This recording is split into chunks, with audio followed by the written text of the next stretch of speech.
This is going to be a quick story time of how my parents found my OnlyFans. So I had just recently broken up with my boyfriend and my friends were trying to find ways to make me feel better. They were trying to tell me to go on Tinder and all these other dating apps to find a new man. I didn't want to find a new man more than I wanted to make him jealous. And so my friends were telling me a good way to get back at him is to post myself with another man. But I had a better idea. I was going to make an OnlyFans and I was going to tell his friends about it and let them subscribe for free. And it did work. He sent me a big paragraph going off on me about it. I thought it was really funny, but anyways. So I had left one night with my friends, they were just trying to take me out and make me feel a little bit better, just to try to make me feel better and get the recent breakup off my head. And I was living at home at the time. I had just turned 18. My parents were really strict and they didn't even know that I had a boyfriend. So while I'm out with my friends, I get a text message from my mom telling me to get home now. I'm asking her what's going on and she's telling me that I just need to get home because we need to talk. And so once I get home, I open the front door. I walk into the living room and my ass was spread open right on the TV screen. So this is going to be part 2 of how my parents found my OnlyFans. So I get home from hanging out with my friends and I see my OnlyFans on the TV screen. My mom is acting like she just saw the Holy Ghost. My dad is shaking his head, just mad disappointed. For some reason, my little brother was sitting over there on the couch. And I'm like, what are y'all doing? What is this? Why would you put it on the TV? Our TV was a smart touchscreen TV and you could connect your phone to the TV, but I didn't understand why it was on the TV screen with my little brother right there. And my mom's yelling at me like, so is this what we are? Is this what we do? And she's telling me if I'm going to be acting grown, then I'm going to have to find a different place to stay because I'm not about to represent our family like this. So I told her that it was just a quick way for me to make money and she told me that I was lying. And then she proceeded to show me a text message that she got from my boyfriend telling her that I had let his friends subscribe for free and that I was going down the deep end and I need to be talked to. I don't know if I said ex-boyfriend or not, but it was my ex-boyfriend who had sent her that text. So I told him that I would delete my OnlyFans and this is what I said to my ex-boyfriend like for part 3. Story time of the sickest I felt in my whole life. You might want to hold your breath for this one. My boyfriend and I had been dating for like 8 months or so. I had my own place, so I let him move in with me. One day my best friend decides that she wants to become a hairdresser and so she started taking clients and doing people's hair. I became one of her clients because she did hair really good and she didn't charge me as much because I was her bestie. Whenever I needed her to do my hair, she would come over to my place. Well, over time, my best friend and my boyfriend began to become closer. I didn't think anything of it because I trusted my best friend and my boyfriend. Sometimes my best friend and my boyfriend would be alone together because if she was doing my hair that day and I wasn't home, I would make my boyfriend open the door for her. She could just go ahead and walk on in, get her stuff set up, and then once I was there, she could do my hair. Like I said, I trusted them enough, so I wasn't worried about it. Bitch, I should have been worried about it. One night, my boyfriend tells me that he's gonna be working a little late that night. So I'm like, okay, that's fine. So that night, I was just sitting on my bed scrolling through my social. Then I opened Snapchat. I'm watching my best friend's story and she had made a brand new private story. She added me to that story and there was a picture of my best friend and my boyfriend in bed together. This is gonna be part 2 of the sickest I felt in my whole life. The pain in my chest when I saw the picture of my best friend and my boyfriend in bed together.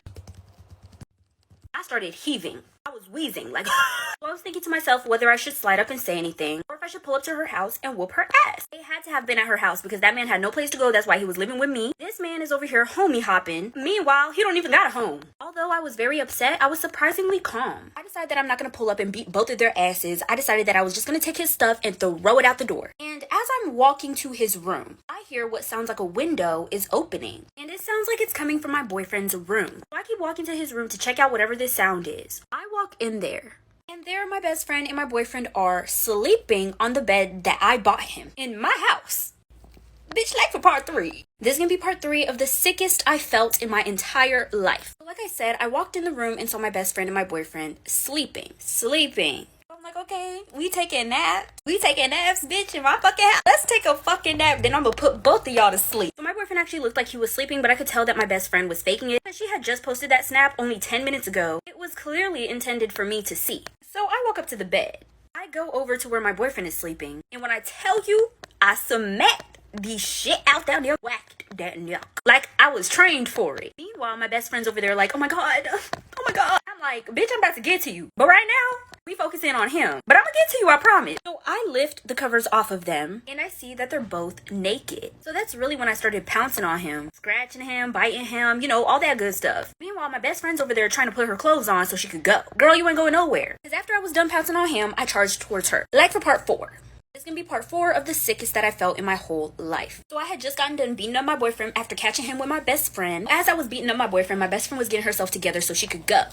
Like, where are you going home, girl? Our business isn't finished here, bestie. So I charge towards her and she's ready because she knows I don't play that. And she puts up her fists. I run up to her, she tries to swing, dodged it. I grab her hair and I drag her to the door. Maybe not the bedroom door, the front door, dragged her all the way out and kicked her out the door. I locked the door, then I went back to my boyfriend's room, cussed him out a little more, and started packing his stuff up for him. I tell him that he has one day to get all of his stuff and leave, or else I'm burning it. I cut my friend off completely because she did some weird ass shit. I don't know why she would do anything like that, and I wasn't about to ask questions because I didn't give a fuck. My boyfriend was over there trying to beg me to stay, trying to say he was sorry, and I just was not having it. So I cut them both off. Girl, the hairstyles in Diddley wasn't that good. It was not that good to keep them around. Fuck 'em.